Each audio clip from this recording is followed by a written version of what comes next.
Right. Go ahead. Okay, so the first board meeting was held on the Tuesday after the elections. Matters on the agenda, the new members, the assistant secretary and director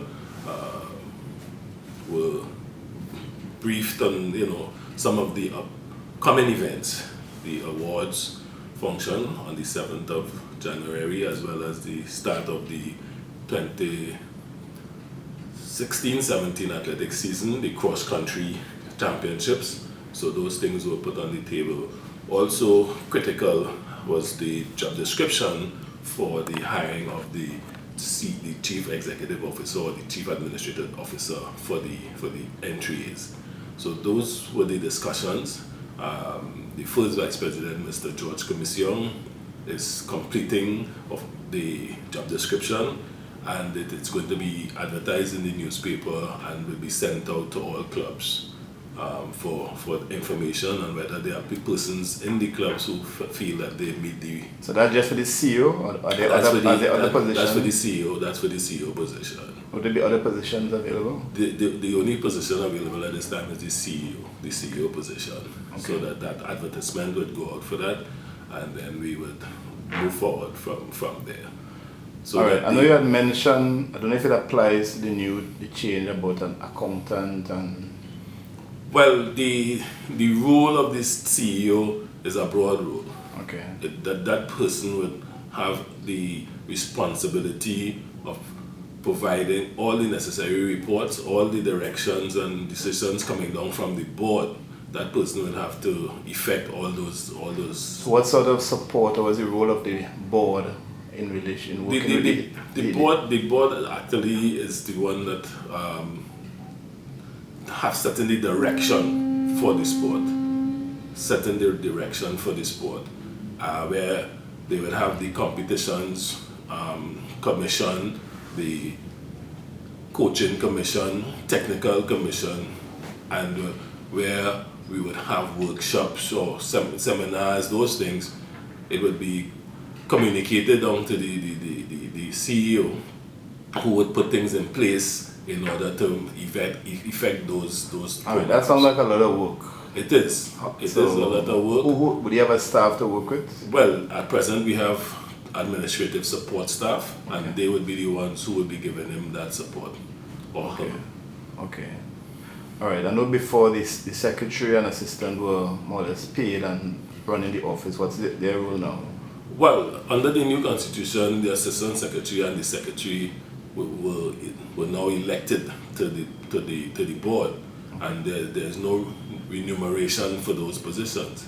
Okay. What we were able to do in the constitution is to separate the operations from the board itself, whereas in the old constitution, the secretary had responsibility for the day-to-day operation. That has now been separated from that because of the constitution. Well, I might be biased in asking if the person could handle all the job. Do you see probably an expansion of the staff that you're working with? Or I don't think it will be expansion. I mean, there would be times where it may be hectic, but I mean, it's not work that would keep you,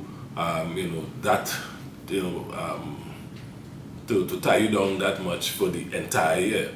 Okay. But it is work that person would have to have an accounting background, understanding the sport, the whole management issue, communicating with the IAAF and all those different issues. All right, you're just back from, after the elections, you left for Monaco to attend, well, two things, the IAAF Special Congress, and of course you were there for the gala. The male and female athletes of the year were awarded. All right, we know already from the Congress is the voting for change and reform. Tell us about your experience there. What are your thoughts on the decisions and the issues that were discussed? I thought it was a great experience. I think the president strategized wisely than having the special congress around the same time with the gala. And prior to that, he would have gone to all the regions, came to NAACAC first, to what he had called the road show, to present the changes. It was one package actually, with changes to be effected in 2017 January and some changes. So when as was he in the well. region? He was in the region early November. And who did he meet with? He met with all the presidents from the NAACAC region. Okay. And so they would have sent the documents, and at that one-day session, they tried to bring clarity to some of the areas that people had issues with. And then it was the same thing while we were in Monaco. The day before the Congress, the NAACAC region would have held a meeting and tried to bring more clarity with respect to some of the areas that people were still grappling with. Your thoughts on the outcome? Going through the documents, even before the roadshow in Santo Domingo, I too had needed some clarity. Why have a package with two sets of recommendations, taking place effect 17 and 19 and 1, and why not wait? But at the roadshow in Santo Domingo, it was clarified in that it's one package, and I even went further clarified at the Congress, where the president indicated that it's a live document. We have Congress in 2017, we have Congress in 2019, so should anything that people felt or see that is not working, they can come send recommendations or put it to the Congress in 17 and when come in 19. So for me, I know there were a number of concerns from countries with respect to the issues. It had to deal with a number of things. The president was very clear in his speech. He didn't hide anything. He spoke about the corruption. He spoke about the doping, the integrity, which is one of the key focus of some of the amendments, and that responsibility. NAACAC had raised at the last Congress an issue about age limit. He chose to revert that, reverse that decision, and so that age doesn't really matter. It still remains. You mean for athletes competing? Not for athletes, for persons serving on the council. Okay. So they were NAACAC had raised an age limit for persons serving and term limits. Okay. And but that was clarified, and I think people were saying that they were giving examples of persons at a certain age and still contributing well to the sport.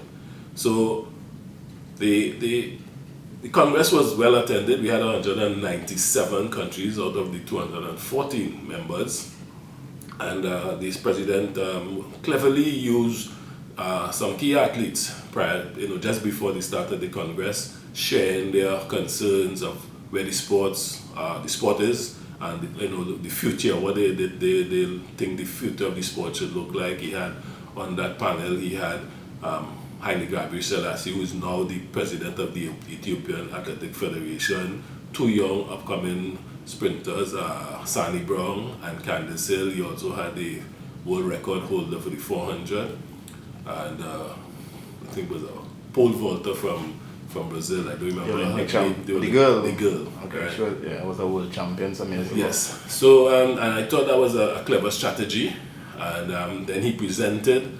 Then the floor was open, and member countries were given 3 minutes for presentations. Ooh, that was long. I mean, well, not everybody. He did indicate that at a particular time he would stop. So I think we had 49 countries presenting, and when they would have closed the floor, and then the vote took place, and it ended up 182 to 10. Okay, but from your NAACAC fellow president, what was the view?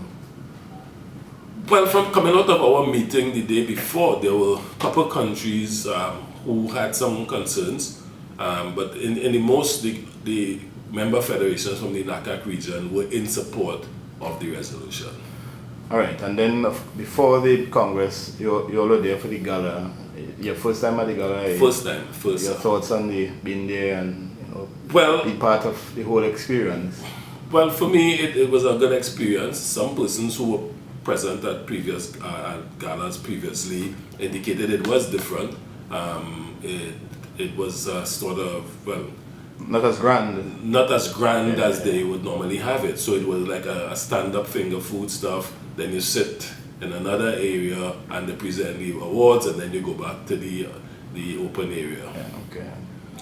In the past, it would have normally been a black suit, black bow tie, that kind of thing. So I think it was, it was a step down, and I think the president indicated that he wanted it to be a little more relaxed. Okay.